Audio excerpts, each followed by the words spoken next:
Welcome back, everybody. We're back for season 2 of the You Like That Feels Great Baby podcast. I'm your host, Eric Stenholm, here with my co-host, Joey Moore.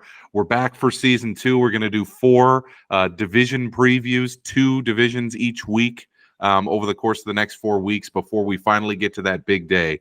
That'll be September 7th for the opener between the Chiefs and the Lions. We are pumped to be back. Today, we're going to start with the AFC South and NFC South.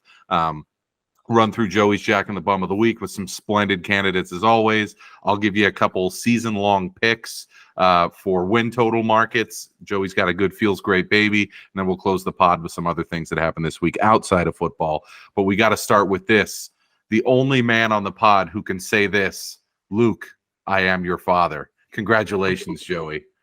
Luke was born July 22nd, 2023, 6 pounds, 7 ounces of football fan. We're so excited. Jamie and I are for you and Kayla. And man, from what we were talking about before the pod, it's been a whirlwind couple weeks for you guys, huh? It's been wild. It's been the greatest blessing. It's also been just completely world turns upside down. Kayla's been an absolute rock star for 2.5 weeks. Well, I guess you could say 9+ months, but yeah, it's he's the cutest baby I've ever seen, and he eats, sleeps, and poops all the time, and he's doing really well, so that's exciting. And yeah, first we watched the Hall of Fame game together, so he's already got that one out of the way. Yeah, he don't know if that'll make him a football fan, but we got some preseason this week, next couple of weeks, and then first season. BDE, Eric, Big Dad Energy. That's what it's about. You're bringing the BDE to this podcast each and every week going forward. Congratulations, my friend, and we'll definitely be checking in on Luke's football fan journey as he, finds out that his dad is a famous podcaster. Might take him a little time to figure that out, but congratulations again. I don't know. He might not be allowed to have a phone until he's 19 years old. Yeah, we don't know. You guys might go full, homeschool Amish. You never know. You never. I read something that the Amish people, they're healthy, and they don't, who knows? Probably not. Probably not doing that. I was raised almost Amish. Like parents, we had no TV, no nothing. Like weekdays, so probably when I got to college, they said, "Oh, you're on your own." That's probably why, as you know, at East Bay, I drive all the way to school and just eat the breakfast and not go to class. Mm-hmm. Yeah, I was like, I have so much freedom. I'd be like, man, he really is in the student union, watching SportsCenter and playing pool all the time. He loves that $5 breakfast they got at the student union. That was awesome. That was awesome. A lot of bacon on your plate. Yeah. Anyways, let's get started with a couple previews of the AFC and NFC South. We want to work our way up. So we're going to start with those 2 divisions. I was going to say, I think that we're starting with the South for a reason, because we're working our way to the top. We're going to end the definition of mid. Yes, as they say. The 2 middest divisions in the NFL. I think next week we're going to do the 2 AFC. We're going to do the Easts next week, and then after that we're going to do the AFC North and the AFC West, so that on that final pod we can do my beloved NFC North and your beloved NFC West, and we'll hopefully have Evan on that podcast so we can get couple the Seahawks perspective, the 49ers perspective. Saving lives. What a bum. Yeah. He big timed us this week. He said he wants to be the Joe Webb of the podcast. He coded the podcast.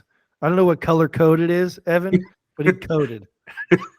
We'll see if he returns for that big pod the week before the season. I think what we'll do that week is we'll do NFC North, NFC West, and then season predictions, Super Bowl MVP, all that stuff as we get towards week 1. Let's start with the AFC. The South last year was kind of a tire fire after a decent start for both the Titans and Colts. They ended the season on 7-game losing streaks each, and it allowed Jacksonville to come out of nowhere and Trevor Lawrence kind of take that next step, and they won the division with a 9-8 record. So we're going to start with Jacksonville, as they won the division last year, and they have the highest over-under win total this year. I was pretty shocked to see It's listed at over under 9.5, but the over is minus 185. A lot of places will have over under 10 at around even odds. So it seems like the consensus is Jacksonville is going to be significantly better than they were last year when they went 9-8, albeit with a very good point differential. But let's take a look at their 2022 before we dive into what we expect from Jacksonville here in 2023. So last year they went 9-8. They retained head coach Doug Peterson, quarterback Trevor Lawrence. Last year they were 10th in offense, 12th in defense. Obviously they get the gambling Calvin Ridley back this year after his exploits last year kept him off the field. But it looks like they're going to kind of bring the core back from last year on the offense with Christian Kirk, Zay Jones, Evan Ingram, Travis Etienne, and then they're adding one of the best names in the entire draft, Tank Bigsby, to their offense. Just a tremendous name. Last year they had some good turnover luck, so I'm looking for a little bit of regression from that offense this year.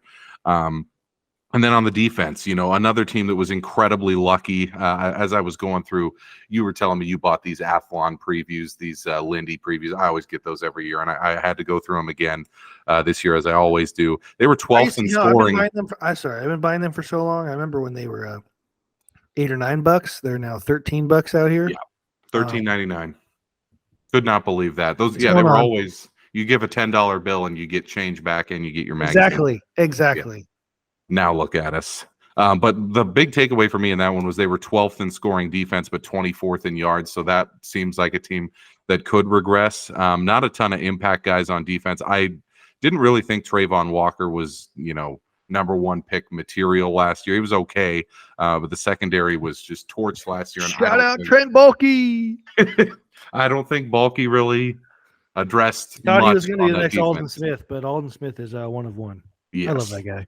So, all that to say, I took a look at their schedule. I have them pegged, and you're probably going to disagree with this. I have them pegged as division champions at 8-9 with a losing record. So after looking at the Jags, what are your thoughts heading into 2023? Close. I have them winning the division, but I have them going 9-8. So same as last year. Yeah. Because congratulations, you get a first place schedule. Yeah. Luckily, they have Kansas City and Buffalo at home. See, when I look at those, though, I always go, well, and if Cincinnati it was on the road, it's a guaranteed loss. But now that it's at Kansas home, City, it's like Buffalo and Cincinnati at home. How'd that happen? You get all those guys at home? Yeah, and I think that's part of the reason that I have them so low is other than, when they play the Texans and Colts, they're not really going to have tap in home games, this entire season. So as I was looking through it, I was like, I don't know how you get them over 9.5. Well, they also play the NFC South, which does help. But you look at last year at the NFC South, and we'll get to that in a minute, but all of those teams finished 7-10 or better. So it's not exactly like the scrubbiest of scrub divisions, and I do think there's some improvements from some teams there. But what I was looking at with the Jags is I just don't see enough that they did this offseason to jump from that team that, stormed back and defeated the Chargers in that wild card game. I don't see them, going into Arrowhead and challenging Mahomes. Yeah, I see them finishing 4th in the AFC based on division champ and getting – honestly, I could see them getting a wild card exit. Do the same thing. They get a home game, but probably instead of getting the Chargers, you get maybe you get the Ravens. Maybe you get maybe you get Aaron Rodgers and the Jets or Buffalo. If the Jets win the Miami, it's going to be a good team that they're going to. Yeah, it's going to be a good team, and they damn nearly. They should have lost. They should have lost last year. I do give them credit. They did fight against Kansas City in the divisional round. It wasn't a pushover game there, but yeah, I think they're the best team on paper in the division. So I predict them going at least 4-2, and then them playing the NFC South. I think they're better than every team in the NFC South. So, at least. Yeah. Their divisional games and their interconference games, that could be enough to get them to 8 or 9 wins right there alone. They could go, 5-1 in the division, 4-0 when they play the NFC South, and then lose out the remainder and still. I think their division sucks. Yeah. That's why we're starting with them. So, yeah. Yeah, I'd say Calvin really should. I mean, I think their offense should be really good. Evan Ingram was a godsend for them last year. Him and Trevor Lawrence really seemed to click. Calvin Ridley, I'd bet on him if I was a betting man. He clearly is. They have the other Josh Allen. I think he's their best pass rusher, unlike we were talking about Trevon Walker.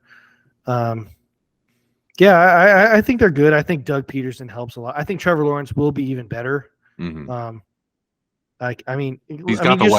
just simply look at him compared to everyone else in that division. I think CJ Stroud is. I'm a good person. I'm not going to say he's going to be a complete bust before he plays a game, but I don't have a lot. I was not high on him.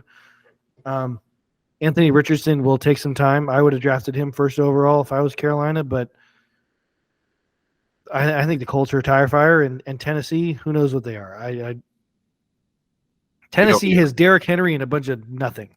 Actually, they have pretty good defense, but offensively, I mean, they cratered last year losing AJ Brown and. So we got Jacksonville both winning the division. I have them with a losing record 8-9, but still getting there. You had 9-8. You said Tennessee last year. I mean, the big storyline for me was they were 7-3 and they were sitting pretty in the division, and people were saying, "Man, Mike Vrabel, infrastructure." I remember we did a podcast and I had them pretty high in the power rankings, and then I think they lost like 7 straight after that. Yeah, they finished on a 7-game losing streak. I mean, there was one point where people forget in 2021 they were the number 1 seed in the AFC. It wasn't the Chiefs, it wasn't the Bengals, it wasn't the Bills.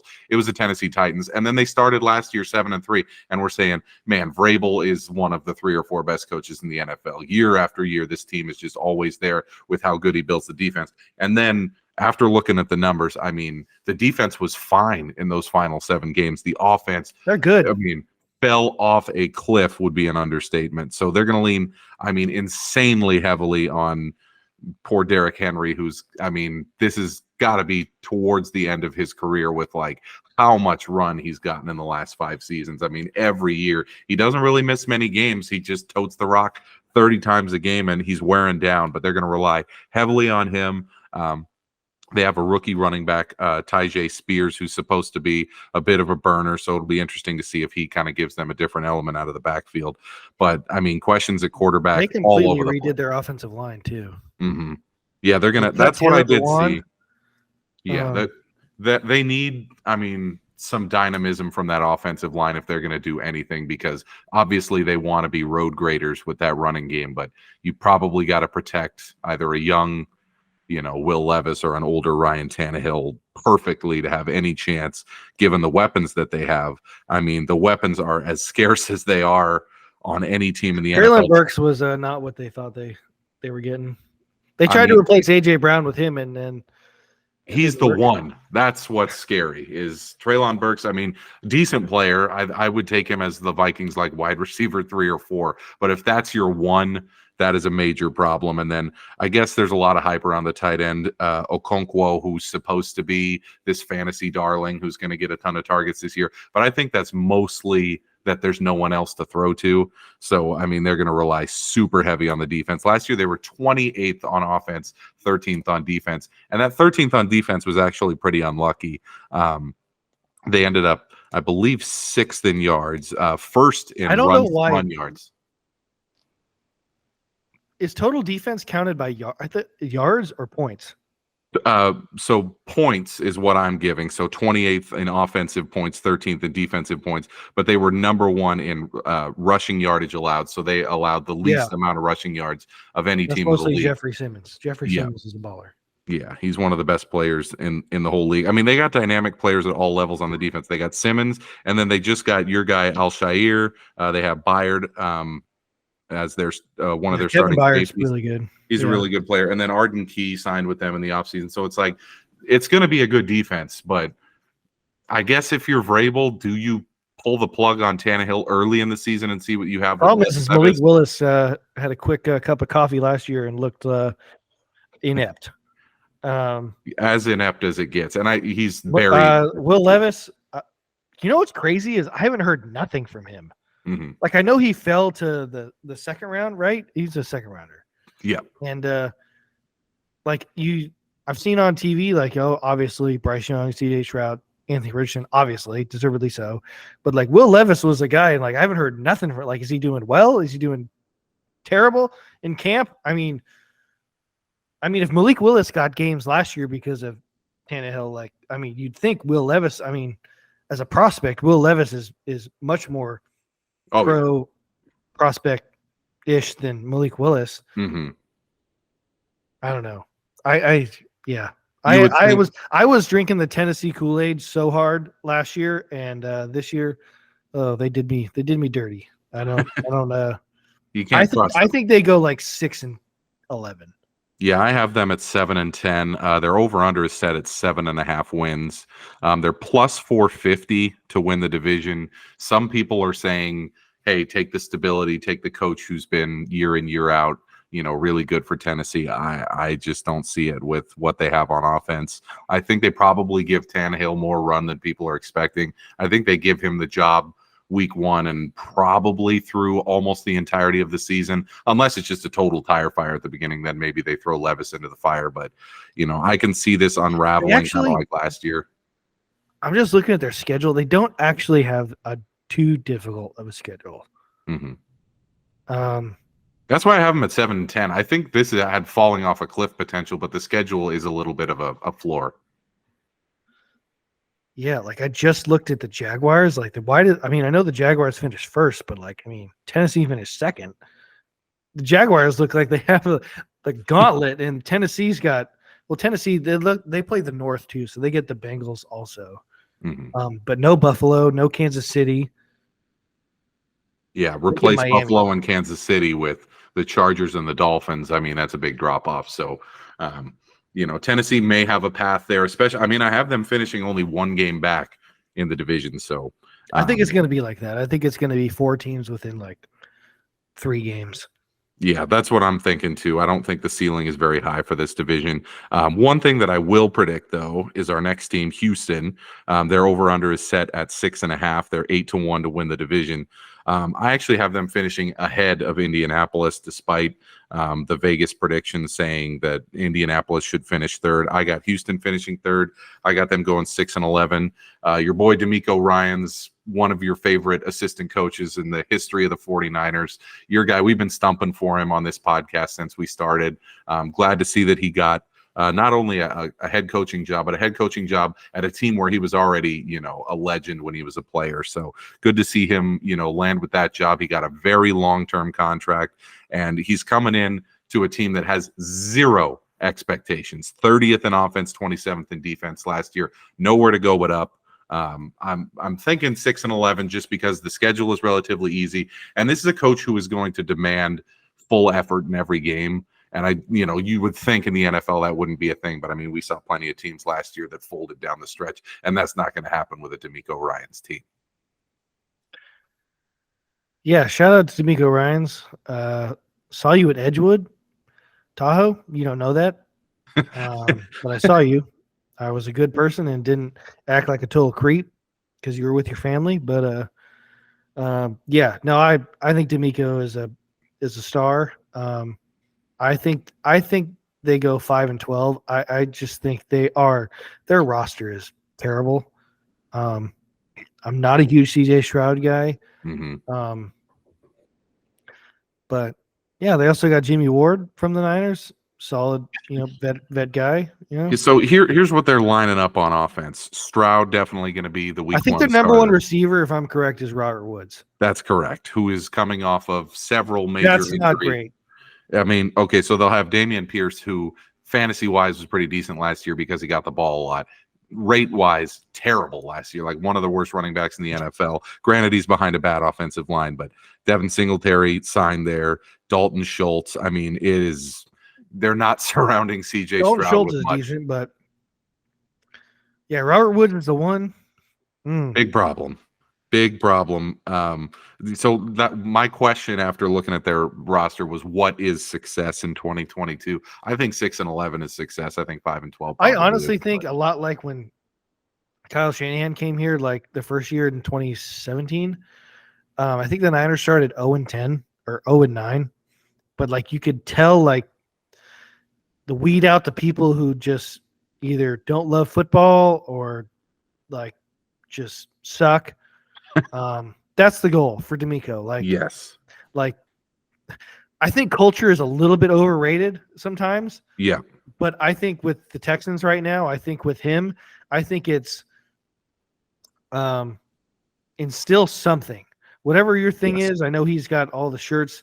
His big thing with the Niners was, the swarm mentality. I've seen the Texans wear like join the swarm t-shirts and stuff. Yeah, I mean, just identify guys who fit your scheme, who fit your culture, who fit your mentality. Like you're not going to win a lot of games. You're just not. And he's bringing some of that SF mentality with him. As you mentioned, Ward is coming over. Ridgeway is coming over. Number 3 pick, Will Anderson. I think his goal. Robert Woods is a solid vet guy. He's been around. He'd like played in the Super Bowl. Those guys. Like find those guys. Just start to build something. I can't quantify it like with numbers. It's not going to be with wins, but see what you got in CJ Stroud, which again, I'm not here to crap on the guy. I'm not. When we did our draft recap, I mean, I think we were all pretty stunned that he went number 2 overall. I mean, that was a big surprise to me. When I watched him at Ohio State, I mean, I didn't see a guy that should be a top 2 pick in the NFL draft. I thought he would go top 15 or so, but I mean, if he was placed in a perfect situation, maybe it could work out, but he has almost nothing to work with in his first season. So a bit of a challenge there. And they just lost their tackle. Yes. Yeah. I mean, one of them. It is not going to be a good situation in Houston in terms of wins and losses, but I don't think that's what this season is about. Houston's been a tire fire since Bill O'Brien left. Let's just be completely honest about it. I think it's pretty cool that D'Amico, that's his first, like you were saying, first gig is Houston, where I think he met his wife there too. His wife's from there. Like that helps a lot when you're invested in the city, the team, everything. I hope they do well. Yeah, and I think they will. I think they will be the foil. I agree with you. I think they're going to be better than the Colts. I think the Colts are a dumpster fire. Yes. Yeah. Let's move to the Colts. They're over under also set at 6.5. But they're only 5-1 to win the division. There are some people who are really high on Anthony Richardson and that ceiling. I'm one of them. Just not this year. Yeah. From what I hear, though, I mean, Minshew may have the inside track to starting week 1, which is a bit of a surprise. I think, if you take a guy as high as they took Richardson, you would think he would start week 1. But let's go over 2022 first. They were 30th on offense and 28th on defense. They also started the year decent. I mean, they were, I believe, 4-5, and they were like tied for the lead in the division. And then they just completely fell off a cliff as well. They lost their final 7 games. I think they went 0-7-1 in their final 8 games, including blowing a 33-point lead to the Vikings, which, I mean, Merry Christmas. Merry Christmas. Yeah, that was a gift of all gifts to the Vikes, and we thank you, Matt Ryan and the Colts, for that. But, I mean, looking at that team, I mean, the offense, Zach Moss just went down, so now they're down to Jonathan Taylor, who may not report because of his— Don't buy a Jonathan Taylor jersey. Irsay, exactly. Deion Jackson right now is their running back 1. Supposedly Kareem Hunt is coming in. I bet my life he gets hurt sometime this season. Yeah, I mean, DeForest Buckner is probably— Shout out DeForest Buckner. He's the only guy on that team right now that you would say is a blue chipper, because it looks like Taylor and the owner are at an impasse to where he may not even play this year. Shaq Leonard gets hurt all the time. I mean, it is not a good situation right now. And it comes from back? Robert Mathis, Peyton Manning, Reggie Wayne, Martin Harrison, Dallas Clark. They ain't coming through that door. So what I have heard is that Minshew has the inside track. I think you start Minshew. I think because this season is going to be such a tire fire from ownership on down, with this whole Irsay versus Taylor thing that just started training camp off on the wrong foot, you really got— if you start Richardson week 1 and it's a disaster, I mean, there may be no recovering from that. So I'm thinking this is one of those true— we don't see him in the NFL a lot these days— true punt seasons from Indianapolis. I have them going— what's crazy though is, like, you say that, I agree with that. Like, teams punt, but like they just drafted a quarterback. Like, what are you punting for? I don't— like, you draft another one. I don't— I think they're punting this year with the hopes that you can get that, which first pick and like trade it. Well, it's been this thing recently where quarterbacks in their second season in the NFL break out, and that's what they're looking for, is next year to be the breakout. Like Lawrence in year 1, we forget about it now because he finished on a 5-game winning streak. You know what? That doesn't count. That doesn't count. Urban Meyer does not count. Okay, even look at, Mahomes was MVP in his second season. You know who went 11-5 and started a home playoff game in his second season in the NFL? Mitch Trubisky. Deshaun Watson. The list goes on and on. Second year is the year they want. So I think 7-0 and was like the best player in football, Brock Purdy. But whatever. But I digress. No, I get it. Speaking of the Colts, I'm going to change my next segment, but we'll get to that. I'm going to change my pick. Yeah, so Colts, I got 4-13. I think it's an absolute dumpster fire this year. Yeah. I think Shane Steichen, probably a bottom half coach at best. I didn't really think that was much of a hire. I think it's probably a lateral move, if not a downgrade from Frank Reich. And it's definitely, not good times in Indianapolis. That's a team I'm going to be looking to fade week in, week out. Especially with if Taylor's not playing and if, say, Shaq Leonard gets hurt or Buckner gets hurt, it could nosedive into a 2-15 situation. So not looking for much from Indy this year. Obviously, we started with the AFC South because that is probably the dreckiest division of all of them. We're going to move to the NFC South, which I think is a little bit more exciting. Obviously, we're working our way up to the big divisions, but we got to start with New Orleans here. I have New Orleans winning the division pretty comfortably at 9-8. I think they have the possibility to go 10-7 or 11-6 if everything goes right. Obviously, bringing in Carr is the biggest storyline of the offseason there, but Dennis Allen's still the head coach and has not had much success at the NFL level. So 2022, they were 22nd on offense with a mostly, Taysom Hill, Jameis Winston, Andy Dalton led offense. Not a great situation, but they were 9th in defense last year. And I think their ceiling is still that high this year. I think they're going to be a top 10 defense yet again. Obviously, Carr is a clear improvement from Dalton. They got weapons all over the place. Olave, Michael Thomas, if he stays healthy, Alvin Kamara when he comes back from suspension, adding Jamal Williams, huge. I think that's like the ultimate number 2 running back in the NFL right now. So team guy, locker room guy, glue guy. The ultimate. I saw this video of him checking out Pokemon cards with one of the fans at training camp. I'm like, love that dude. Like, he was a hit on Hard Knocks. He's just one of those guys that everyone in the NFL roots for. So good signing there. And then on defense, they're just simply elite. They allowed 184 passing yards a game last year.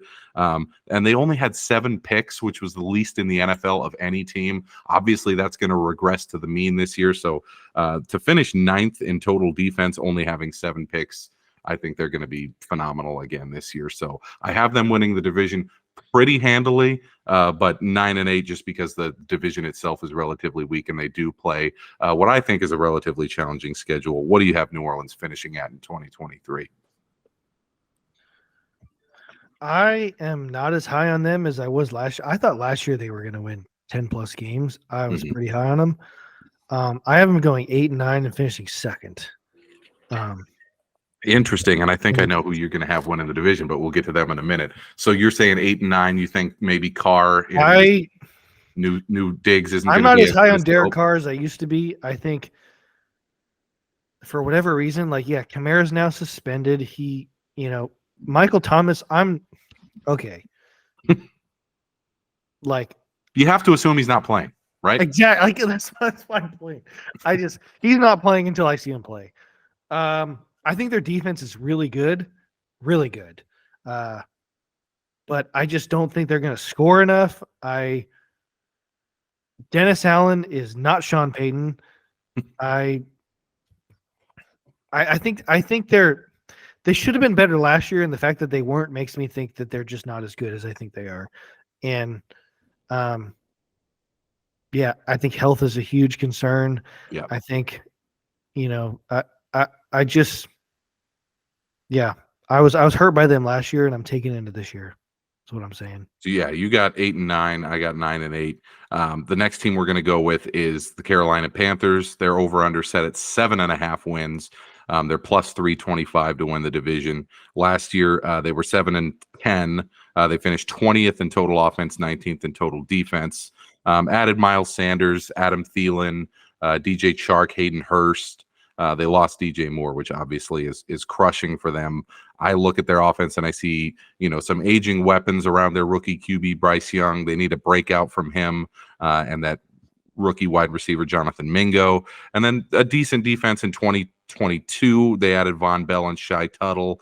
They need a huge boost from their DC, Ejiro Evero, who was a head coaching candidate last year. He's going to be a head coaching candidate for many years to come. He worked wonders with just a tire fire situation in Denver last year. So I think he'll be a head coach sooner rather than later. But I think the growing pains with a rookie quarterback and then an aging offensive roster, I have them going 7-10 this year. Are you going to go in a different direction here?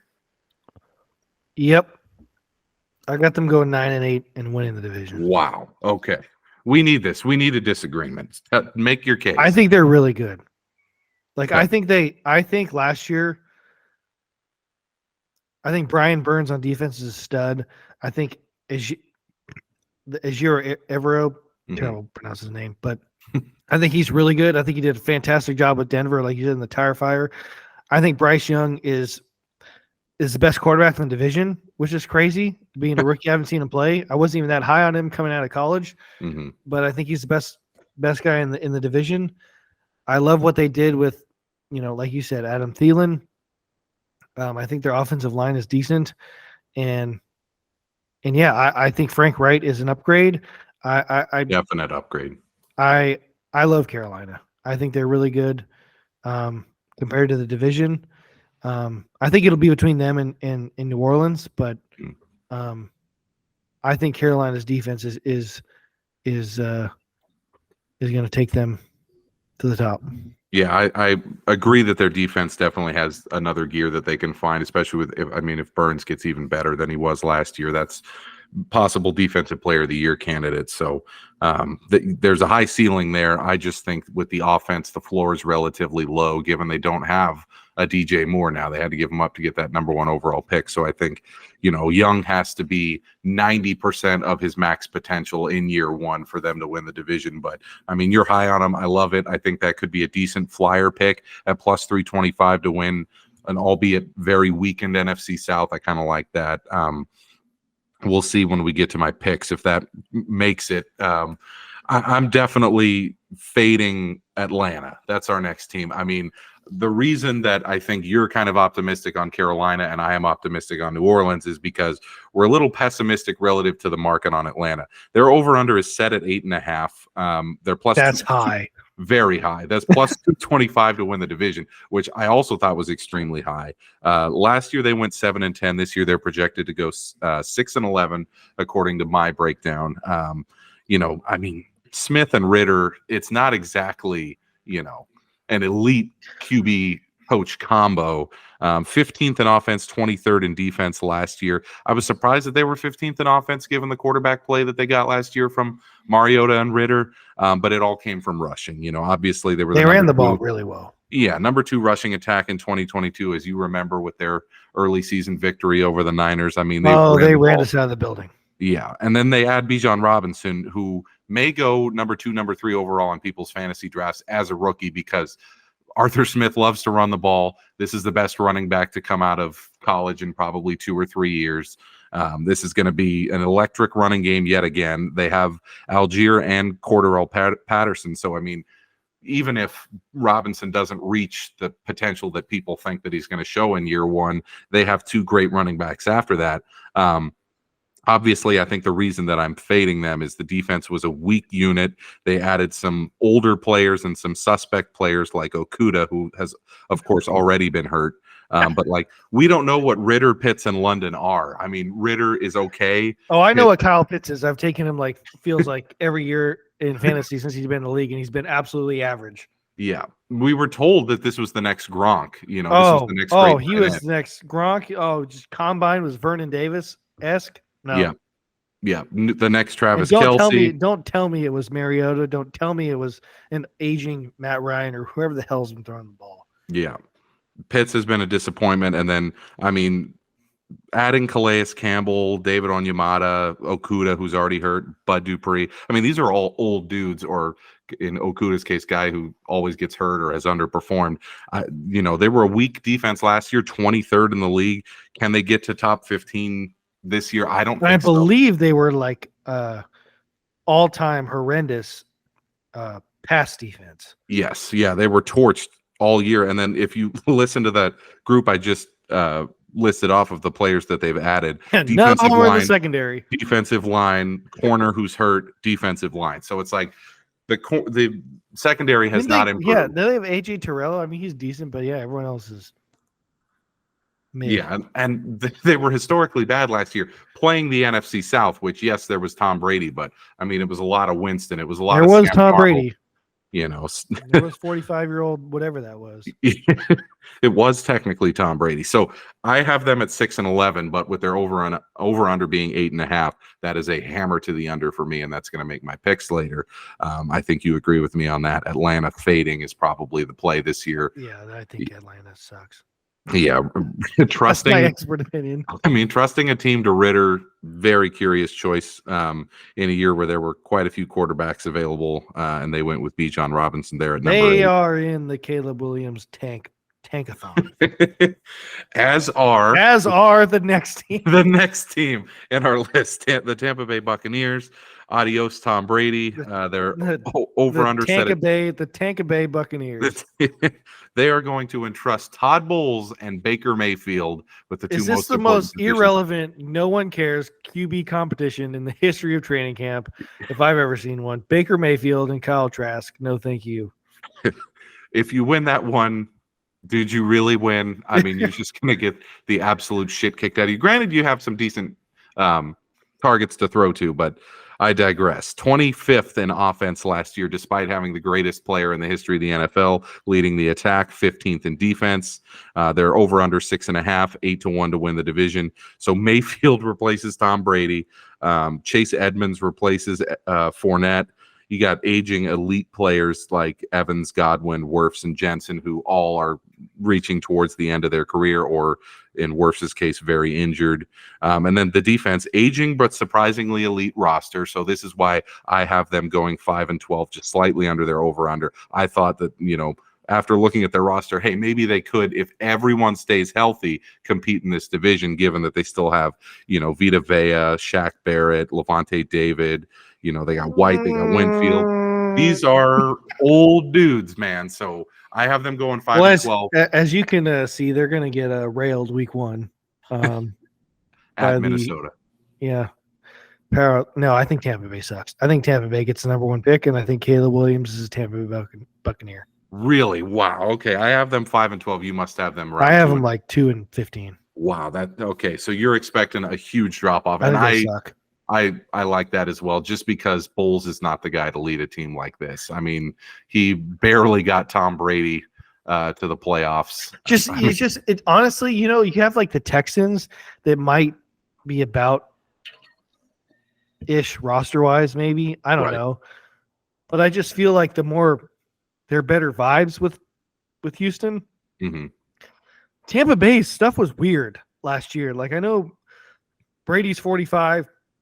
He's getting older. Like it just, I don't know. I feel like Tampa is like Devin White requested a trade and then didn't get moved. Mm-hmm. And I don't know. I think they suck. I think honestly, I think them and the Rams 1 and 2.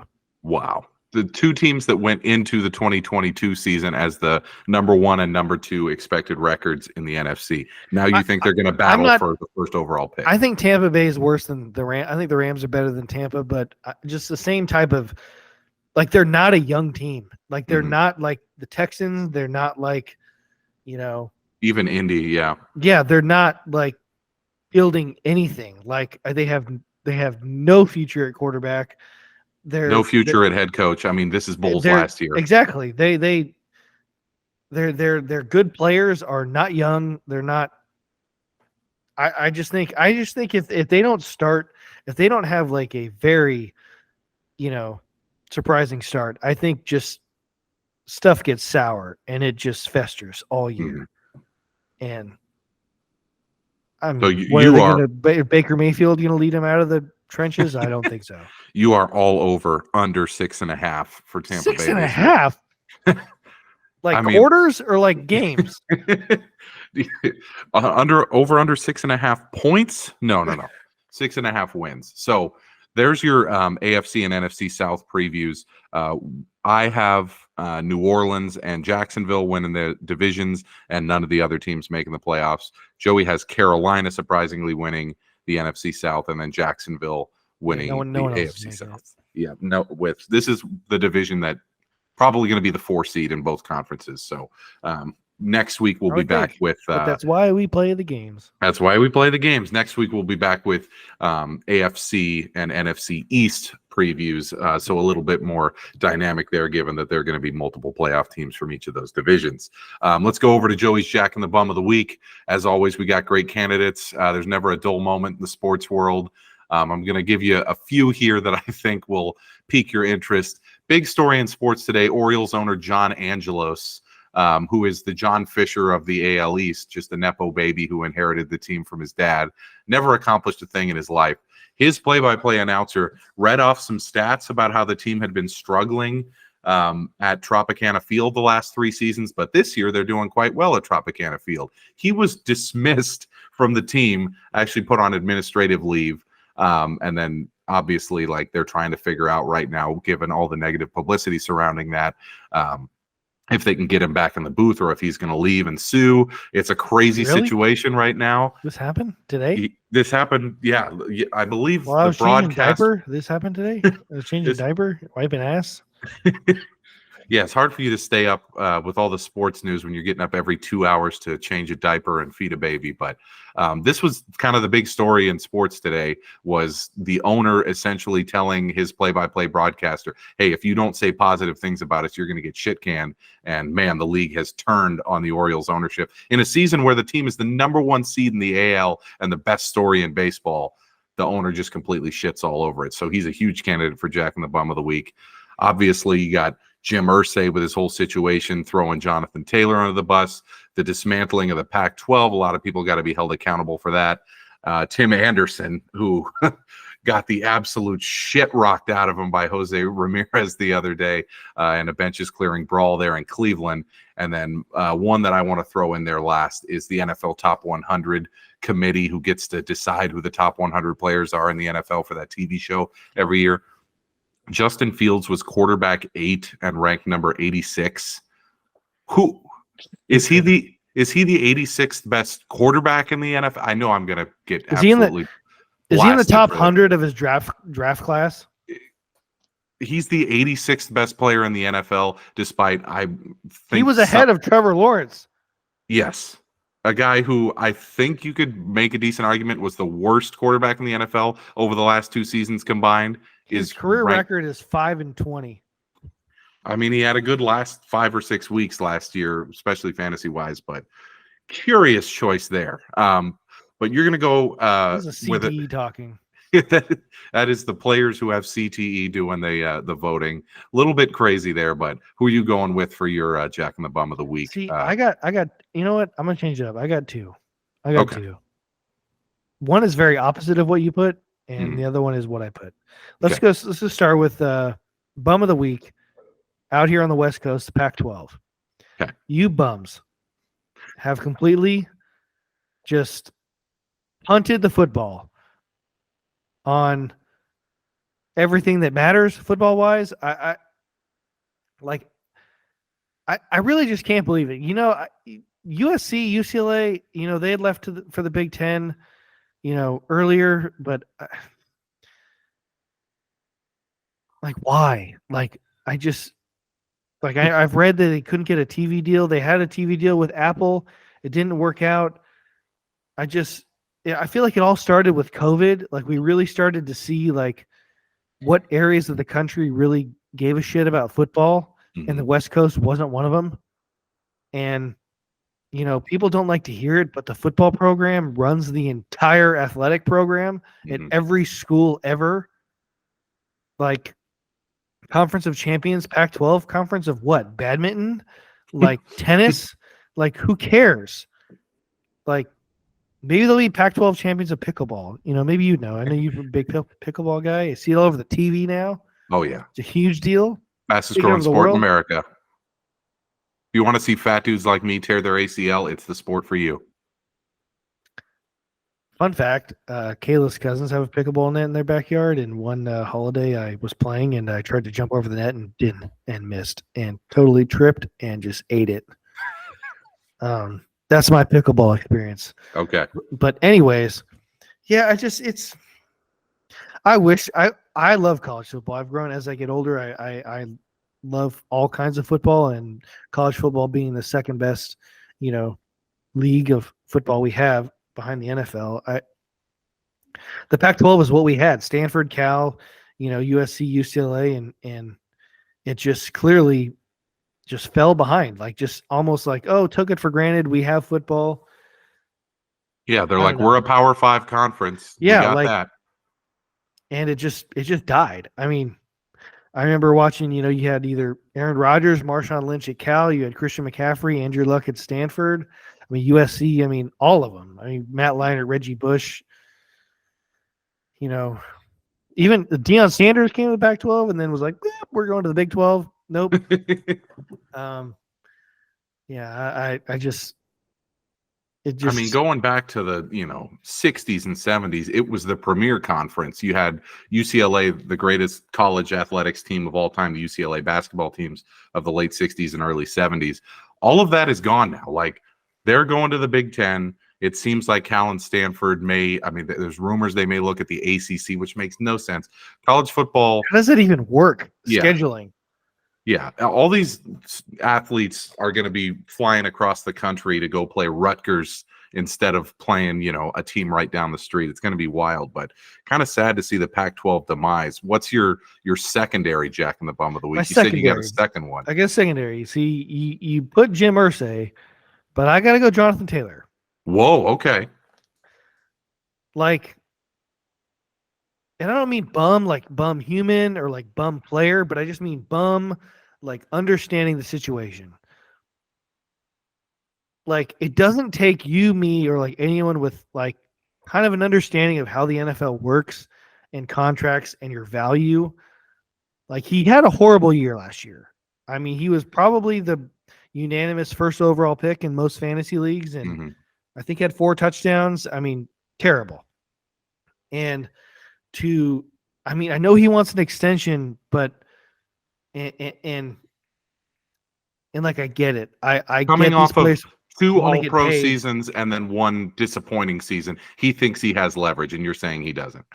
That's just my like, I don't consider myself like an NFL know-it-all anything, but like I do understand like who has value, who doesn't. Like, as a running back, like, the problem is there's too many guys who are really good. And just I'm sure he said, I want to get traded. Like, I don't think that many teams are calling, like, which means I don't think that many teams would sign him. And it's gotten really sour with Indianapolis. I just think it reminds me very much of like Le'Veon Bell with Pittsburgh, which blew up in his face. Which he admittedly, I think recently said, I wish I never did that. And yeah, I think, I've seen Jonathan Taylor. I think we saw him on the Hard Knocks. Seems like a great guy. Seems like a good human. Everything. It's gotten like, and Jim Irsay's not, take some of the blame, but I just think you have to know your value. And running backs right now, for whatever reason, I think there's just too many of them. They're too good.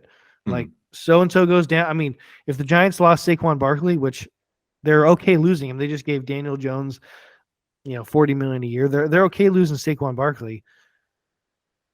They think they can replace him. Like, I think the Colts think they can replace Jonathan Taylor, and other teams know it. They just are looking to sign Kareem Hunt because they're like, hey, why pay Jonathan Taylor $15 million a year when we can pay Kareem Hunt and another guy? Honestly, would you pay him? I mean, the Vikings have shown that they won't pay Dalvin Cook. I don't think they'd pay Jonathan Taylor either. I mean, nobody's going to pay the going rate. I think it 12 takes a to 15 special guy. million. I think it takes. I don't want to say I wouldn't pay Christian McCaffrey because I love that guy, but it's got to be. He could be a receiver. Like same thing. I think Alvin Kamara, if he doesn't punch guys in an elevator, like I think Alvin Kamara is the same way. Like I think he could essentially be a slot receiver. Mm-hmm. And same thing with Austin Eckler. Like these whole like you guys go on the Zoom call. Like the owners are laughing at you. They don't care about your Zoom call. Mm-hmm. Like what are you doing? I don't know. It's this whole thing too. Like it happens in the NBA all the time. Like I'm worth this, and it's just unfortunately no, you're not. Yeah, it was a spectacular misreading of the room by Taylor to take this stance. I think he is also like, doing what's it. the end game? I don't like what he's not. He's I don't doing think it he's 1 moved. year before the 5th year option, where I believe that's the year that Le'Veon Bell had his full season long holdout. So he's doing this a full year early. The Colts still obviously own his rights, not only this season, but next season as well. It's a strange decision that he made, and I hope it pays off for him. But I mean, he probably looked at what this Colts season is going to look like and said, why burn the rubber off my tires for this It's just, kind of a that's the season? crazy thing is like the Chargers don't want to pay Eckler. The Colts don't want to pay Taylor. And Vikings the didn't want to play Cook. Yeah. The Philly didn't want to pay Miles Sanders. I mean, I think Miles Sanders is, a couple tiers below the other guys, and then no one wants him. I mean, they can't trade him. I mean, Jonathan Taylor was, did he win Offensive Player of the Year, or was that somebody who his year? He may have. He definitely led the league in rushing and was, a candidate no for one wants MVP him. at one point. Like, and this crazy thing is like, I don't think Justin Jefferson will have a year like Jonathan Taylor had last year, like where he just scores like 3 touchdowns and has like 600 yards. I don't think that happens. But if it did, I think the Vikings could get a lot for him. Yeah. Like, just with the running back, the Colt, it is crazy because I'm reading things like, how's it get fixed? How does it get fixed? I'm like, I don't think it gets fixed. Mm-hmm. Like, it just doesn't make sense. It's just like with the cap. Like, if there was no cap, they'd pay him. Oh yeah. Fine. I mean, he backed himself into a corner, and he's going to pay the price for it. It seems like. And the Colts, it's a disaster season for them on all fronts right now. So there you go, Jonathan Taylor and the leaders of the Pac-12, Joey's Jack and the Bums of the week. Let's go to my You Like That picks of the week. Last year I went 30, 20, and 5. For a nice solid 600 winning percentage. Probably not going to reach those lofty heights this year, but let's give it a shot. I got 2 picks for you. Number 1, Atlanta under 8.5 minus 110. Still available at most sports books around the country. Love that under right there. I just don't see Atlanta getting to 9 wins. That seems like a lot for them to have a winning season with Ritter at quarterback and a lack of talent on the defensive side of the ball. And then Indianapolis under 6.5 plus 115 is available at the sportsbook I use. It's not widely available around the country, but you can get under 6 for plus money pretty much everywhere. Especially given this Taylor situation right now, it's looking like one of those seasons where there's locker room strife. They're playing in a bad division, which is the only risk to losing that bet, because this is a team that put them in the AFC East or the NFC East or NFC West. I think they could go, I don't know, 2-15, but in that division, there is a little bit of worry that they could sneak in at 7-10 if Richardson really catches fire in his rookie season. But I love under 6.5 plus 115 there. So there's your 2 first picks of season 2 of the You Like That Feels Great Baby podcast. Atlanta under 8.5 minus 110 and Indy under 6.5 plus 115. Joey, it's time for your Feels Great Baby, your wildest take you feel best about currently. It's not a wild take this week because you feel great, baby, about something else. You're a new dad, and you got some stories to share. Feels great, baby, to not get any sleep. No. That doesn't feel great. No, it's been wild. Like I said, life-changing is an understatement. It's crazy. I look at him and he looks, when he was born, he looked exactly like her dad. Mm-hmm. But as he is now a whopping like 2.5 weeks old, he's starting to look like me, which is pretty cool. But yeah, not gonna sugarcoat it. It's not all roses, peaches, and cream. Like I said, don't get any sleep, but yeah, it's pretty cool. I look forward to when he can, talk and hang out. I could just put him on the couch next to me and watch some football or something, or go get a burger. But yeah, it's been wild. Right now, it's changing diapers and feeding him every 2 hours and never getting more than 2 consecutive hours of rest. I do get more sleep than Kayla. Like I said, Kayla has been an absolute rock star. She doesn't listen to this podcast because, well, she gave it a couple listens, but she's like, you know what? It's too much football for me. But yeah, it's she's been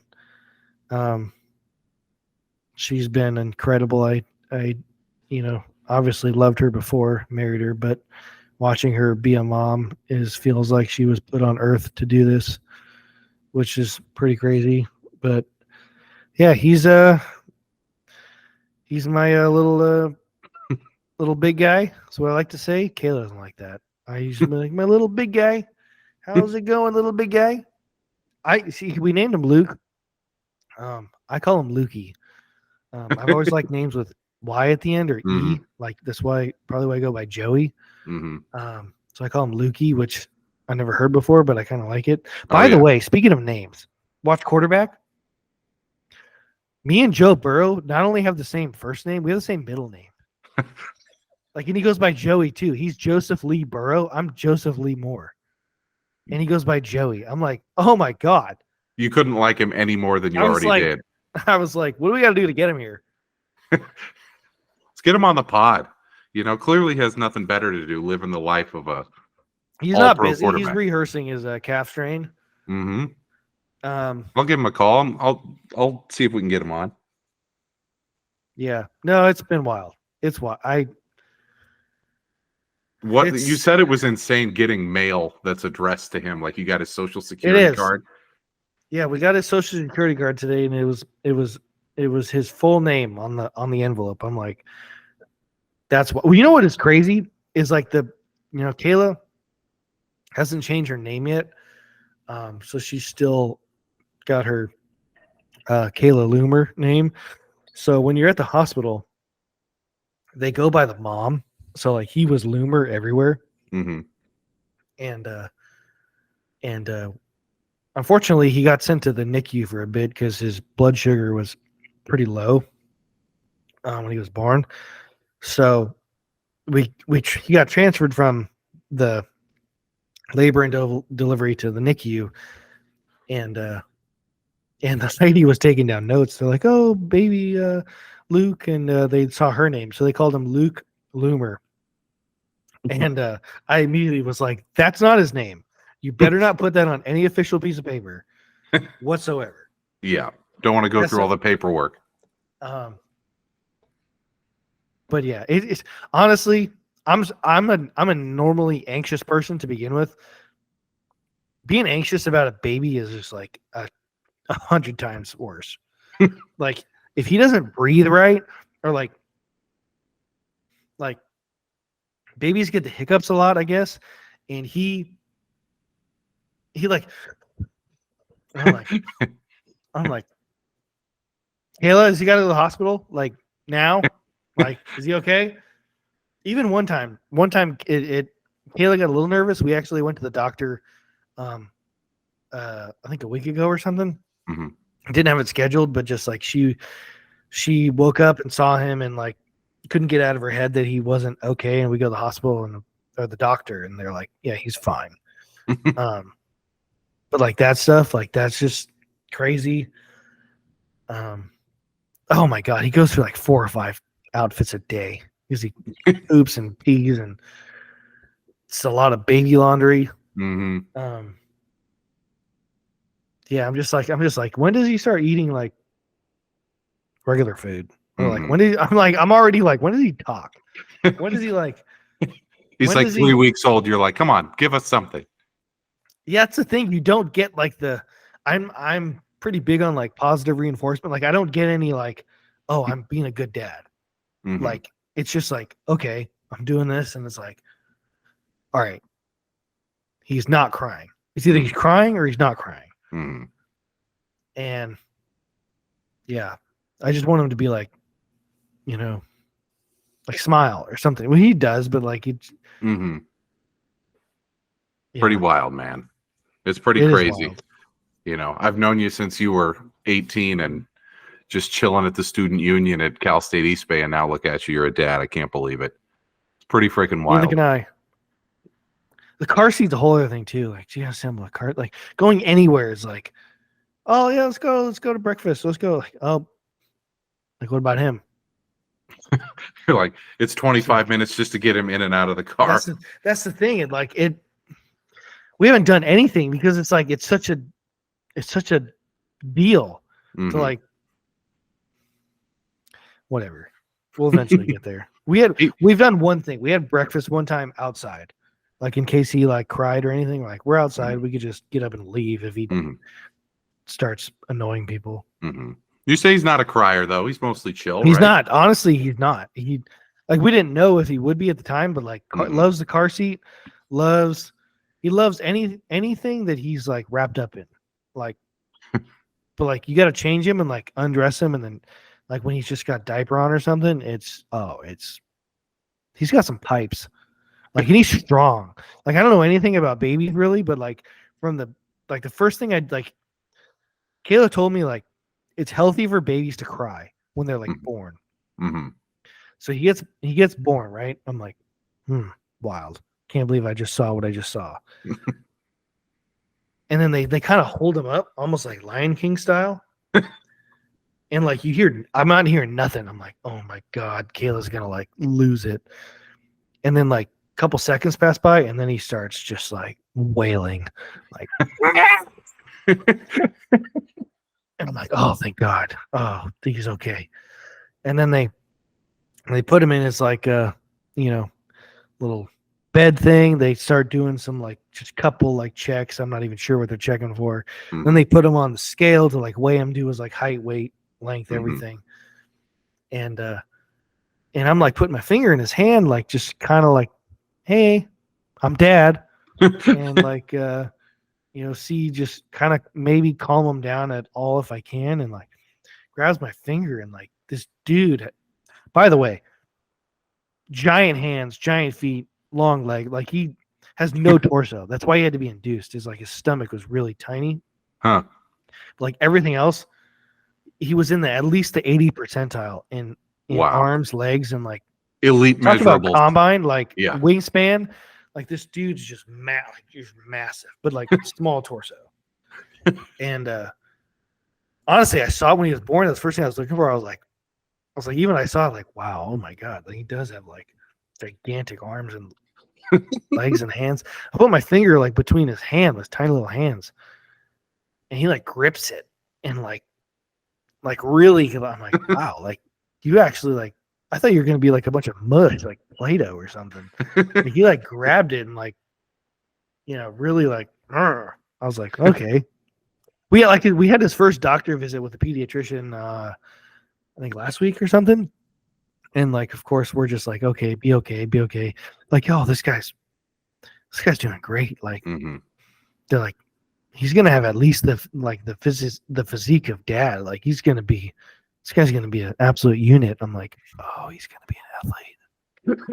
I was just like, Kayla's like, oh, I'm just glad he's healthy. I'm just like, oh my God, this guy's gonna be absolute unit. This guy's gonna be like tight end for the Niners. He's gonna be like number one center for the Sharks or something. Yeah, 6'4", 220, athletic. No, yeah, I'm sure they said that about me, and then I turned out to be, whatever this is. A big fan of the habit. Yeah, big fan of McDonald's and In-N-Out and all those things. That's why when he wasn't eating, I was like, are you my kid? What's going on? And now he's eating like crazy, and you're like, that's my boy. God, he just doesn't stop.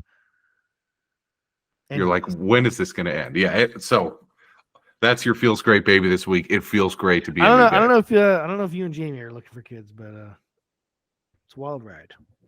Yeah, we've heard. I mean, it seems like a lot of our friends are in that mode right now. A couple of Jamie's friends from back home recently had kids, and it's like, we keep hearing the stories, and we're like, man, life has changed immediately and permanently, and you're like, good for you guys. We're not quite there yet, but maybe someday we'll see. That's the best advice I could give is like, make sure you're ready. Yes. If you're not, don't have kids. Don't have kids.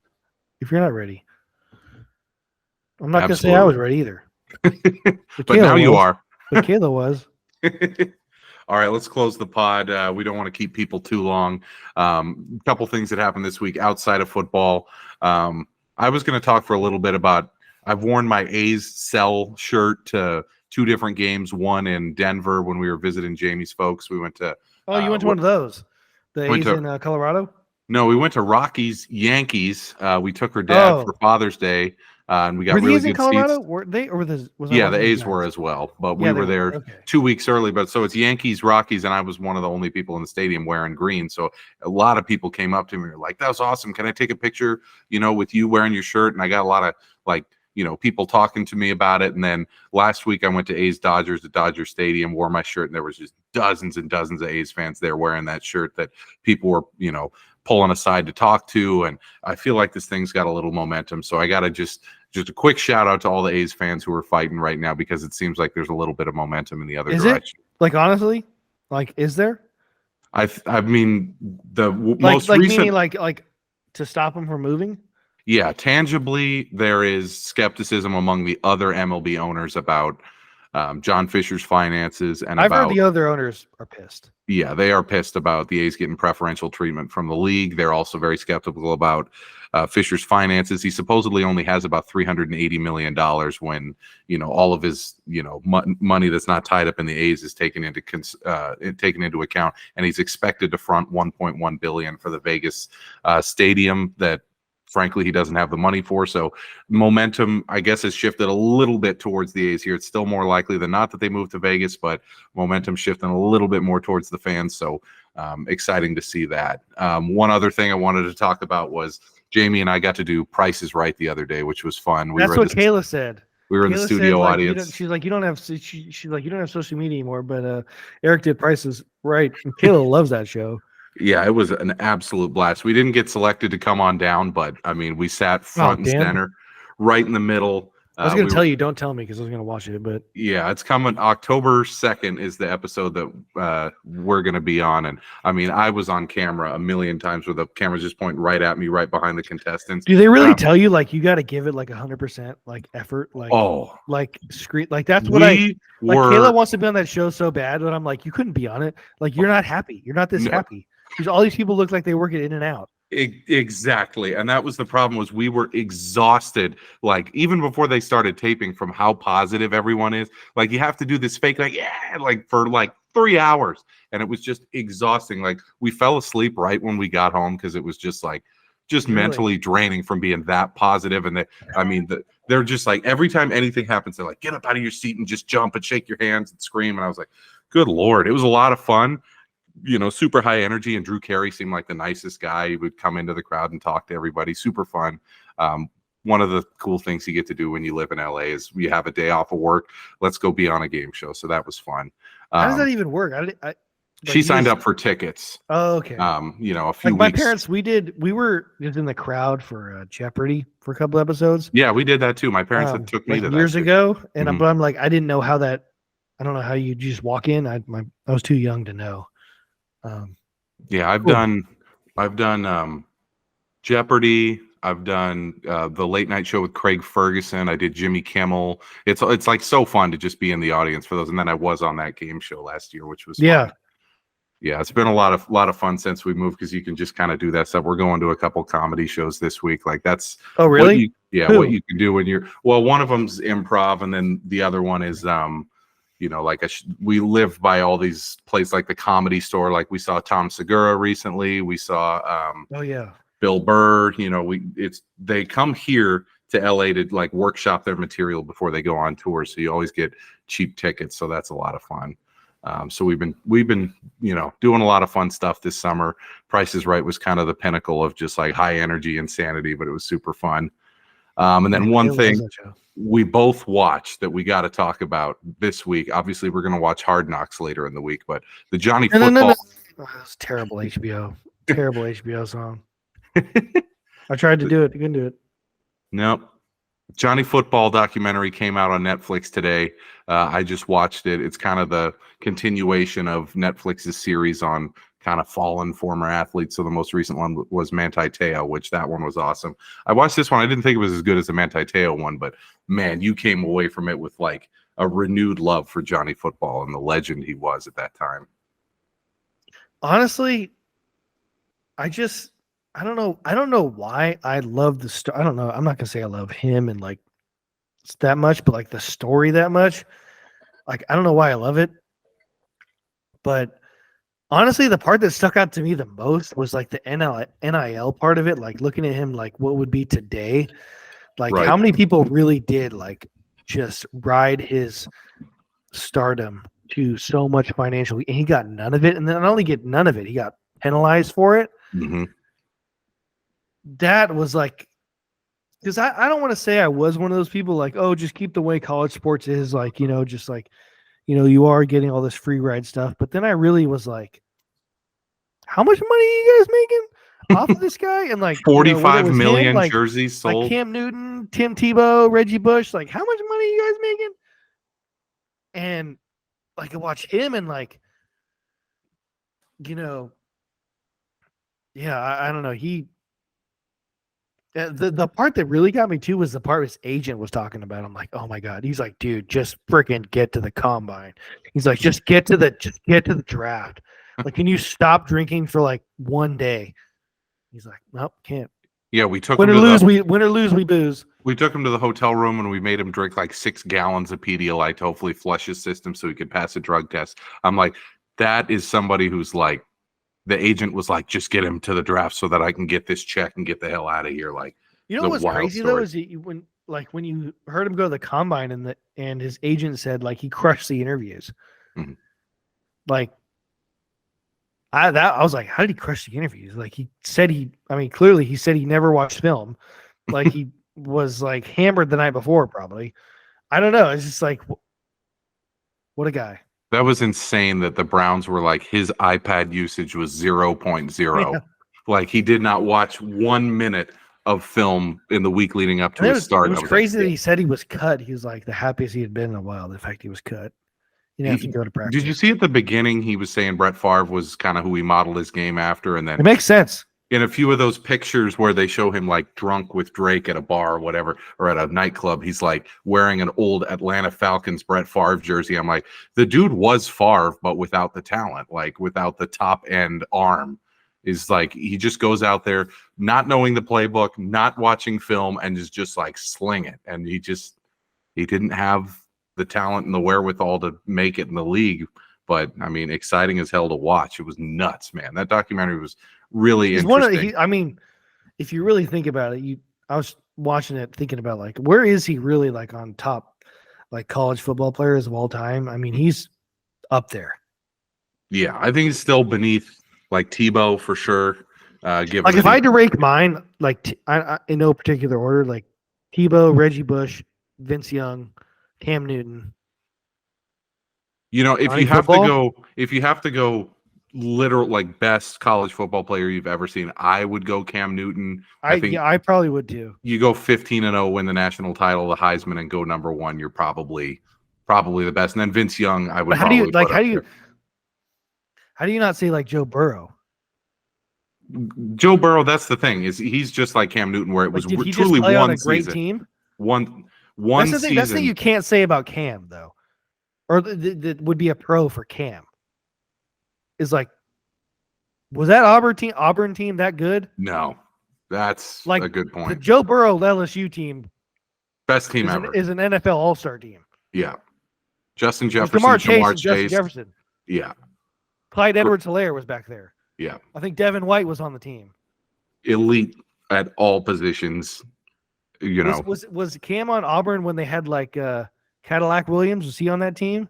I mean, nobody came out of that Auburn team to have any success in the NFL other than Cam. Like, that's why I think he's a step above. Also, Florida, when they had Tebow, that was an all-star team as well. That was Percy Harvin, Aaron Hernandez. I mean, you know, surrounded by superstars. So I would probably put Cam number 1. Burrow, top 3. It's tough for me. I think Reggie Bush and Vince Young would be my others. Yeah. Vince Young's 05 season culminating in the championship against USC, probably one of the best individual seasons, maybe the best individual game I've seen a player have at the college level. But it was cool to see that recap because, Manziel is one of those guys that kind of would be forgotten if they didn't do things like this, like make documentaries like this. I bet he still gets quite a bit of money to like show up places. And they ended it really weird, right? They weren't like, now he's in a better place and he does this. They're like, no, he lives in Scottsdale. No, he's golfing in the rain with his dad. Yeah. You're like, what is the moral of the story? There's no moral of the story here. They're like, he's still bipolar and has problems and lives in Scottsdale and does nothing. They're like, oh, it's not like Manti Te'o. I wonder though, like, is he still like, does he still have money? Like, or did he blow it all? Yeah. That was crazy when his friend from high school was like, yeah, we fabricated this story that his family. I didn't know that. I was like, wow, I bought into that. He's like, I'm just a guy, like, I'm just his friend. And I'm like, all right, time to create the story. No, you know what the saddest part of the whole thing was, like, when his friend was like, yeah, he hasn't talked to me in like forever. Like since he got to like the draft process and his draft people were telling him like, your friend is like a liability. Yeah. That's tough. Yeah, he didn't go the Maverick Carter route of clinging. He got kicked right out. Yeah, that was a crazy one, man. I love when Netflix does those series, and then obviously Hard Knocks coming up. The premiere is actually tonight. That's following the Jets. I'll probably watch it tonight. Yeah, you're thinking. You'll between 2 and 4 a.m. is when you'll watch it. One of your shifts. Mix it in with like who's playing tonight in soccer? I don't even know. What is it? Jamaica and Colombia or something? Yeah, get one of those games in. I mean, I've been, when you're up at 3 a.m., yeah. All right, man. It was soccer. How about Messi? Damn. Oh my God. So 7 goals in like 4 we were at Price is Right yesterday, and in one of the intermissions, Drew Carey goes, because someone goes, go Browns, because he's a big Cleveland guy. He goes, I don't really watch much football anymore. He goes, I own part of the Seattle Sounders, so all I watch is soccer these days. And he goes, if everyone just bets the over 2.5 on every Inter Miami game, they're just going to win millions of dollars, because he's like, Messi is going to score 2 or 3 on his own every game. And I'm like, that's a little excessive. I didn't think Messi was washed, but I thought like he's not like the prime Messi coming. Right, he's 36. But like he's the best player in the league, like by a mile. By a mile. Is he? Yeah, not even close. Like, I mean, so I'm used to soccer, like not very many goals being scored. He's got what, 7 in like 3 games. It's insane. Like, it's my takeaway is like, how bad is the MLS? Like, what Messi's stage of where he is right now is like Rodgers in 2020 and 2021, where he's old, but he's still so clearly the MVP, like the best player in the league, that it's like, it's shocking. Honestly, it had me looking like, when does he come to San Jose? Oh, good luck. When he comes to LA, those tickets were like $30 each. Now they're like $500 each when he was coming to LA. It's insane. People will pay anything to see that guy. Luckily, Jamie and I saw him from the front row in Barcelona in 2017, saw him score a goal when they played Real Madrid. We were at a game. It was the Spanish Super Cup 2017. Messi scored. Ronaldo scored. Ronaldo took his shirt off after he scored and got a red card. And Jamie still didn't like soccer after that. And I was like, okay, I give up. Yeah, I'm like, I give up. Ronaldo was basically nude right there. And you were like, take it or leave it. I'm like, okay. I guess if that's not enough to do it, him getting a red card. Soccer's got no chance if that's happening. Yeah. All right, man. Good to catch up. Good to get the pod back for a second season. We'll be back next week to preview the AFC and NFC East as we get closer to week 1. I'm pumped for this new season. Can't wait to start talking Vikings and Niners, but we got to plow through all the other teams as we get our loyal listeners ready for a new season of NFL football. Thanks for joining us again on the You Like That Feels Great Baby podcast, and we will see you next week.